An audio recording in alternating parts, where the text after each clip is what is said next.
আপনারা আওয়ামী লীগের শাসন দেখেছেন, বিএনপির শাসন দেখেছেন। এখন আপনাদেরকে অনুরোধ করব ন্যায়ের শাসন, সুশাসন, চাঁদাবাজ মুক্ত, দুর্নীতি একটা শাসন দেখার জন্য। এইখানে যদি নিজের পায়ে নিজে কুড়াল মারেন, আপনাদেরকে কেউ সাহায্য করতে পারবে না।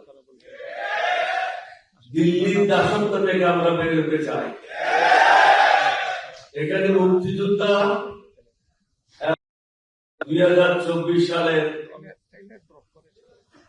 জুলাই যোদ্ধা সম্মেলন এখানে মিলন ঘটেছে। এটা অন্য কোন জায়গায় এই মিলন ঘটে নাই। জাতিকে সিদ্ধান্ত নিতে হবে, আপনারা কি ভারতের দাসত্ব করবেন না বাংলাদেশ করবেন? আমরা যারা এখানে উপস্থিত হয়েছি, আমরা জনগণকে শাসন করার জন্য উপস্থিত হই নাই। আমরা জনগণের সেবক হিসেবে কাজ করার জন্য উপস্থিত হই। বর্তমানে যে বিভিন্ন জায়গায় নির্বাচনের পরিবেশ নাই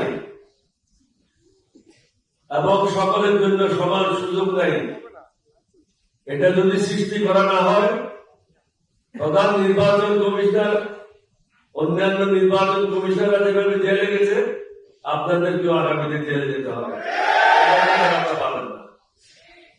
অন্যায়ের পিছনে যাবেন না, কারো দাবিদারি করবেন না।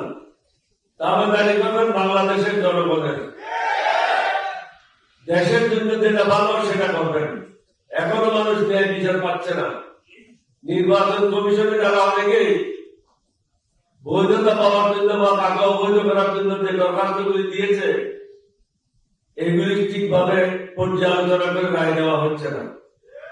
আমরা আশা করব সমগ্র জাতি ঐক্যবদ্ধ ভাবে আমরা যারা আজকে মঞ্চে এখানে উপস্থিত হয়েছি, আমাদের পক্ষে রায় দিয়ে এই দেশের সেবা করার জন্য সুযোগ দেবেন।